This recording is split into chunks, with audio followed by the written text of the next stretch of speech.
Барлықтарыңызға қайырлы күн. Мен бүгін сіздерге 2024 жылы болатын ең үлкен өзгерістердің бірі зейнетақы аударымдары туралы айтқым келеді.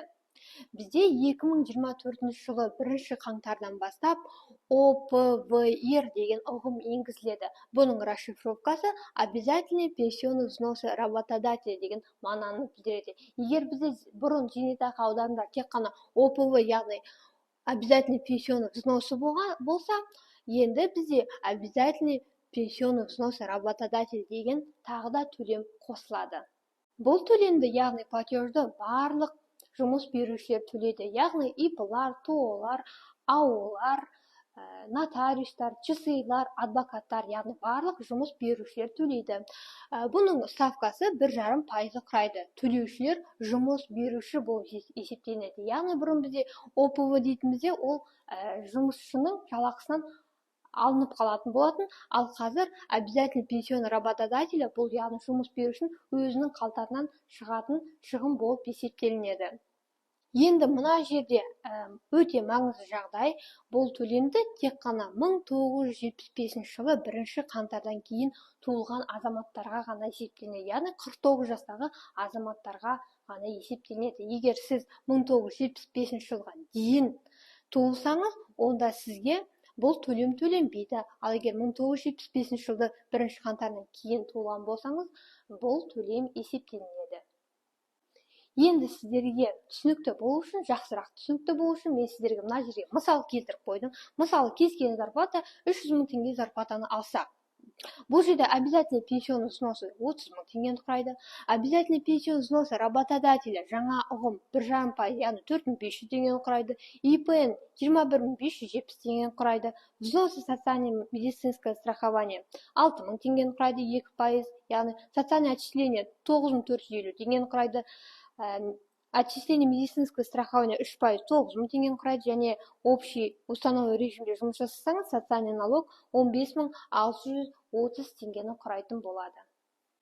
Енді зейнетақы төлемдерін төлеу үшін сізде минимальный заработная плата, яғни ең төменгі жалақыдан кем болмауы қажет. 2023 жылы бізде ең төменгі жалақы 70 мың теңгені құраса, 2024 жылы ол өсті, ол сома, яғни 85 мың теңге болды. Егер мына жерде сіздерге мысал жазып қойдым, егер ең төменгі жалақыны алатын болсаңыздар, обязательный пенсионный взносы, яғни 8500 теңгені құрайды, 10% бұрынғыдай. Обязательный пенсионный взносы работодателя 1,5%, 1275 теңгені құрайды.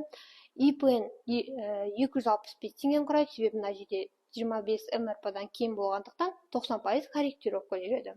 Взносы медицинское страхование 2%, 1700 теңгені құрайды. Социальное отчисление 2678 теңгені құрайды, және отчисление медицинское страхование 3%, 2550 теңгені құрайды. Және егер общий установленный режимде жұмыс жасасаңызда, социальный налог 772 теңге төлеуге тура келеді.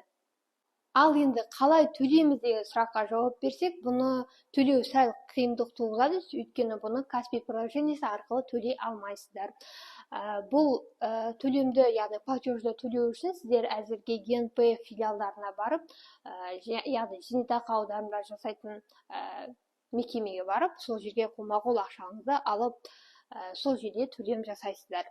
Және төлем жасаған кезде бұл жерде КНП, яғни код назначения платежа бізде 0,89 деп айтасыздар, а егер кешіктірсеңіз, яғни код назначения платежа пенясы 0,98 деп көрсетесіздер. Ал толық реквизиттер қазір сіздердің экрандарыңыздан шығады, өздеріңізге скрин жасап алуларыңызға болады.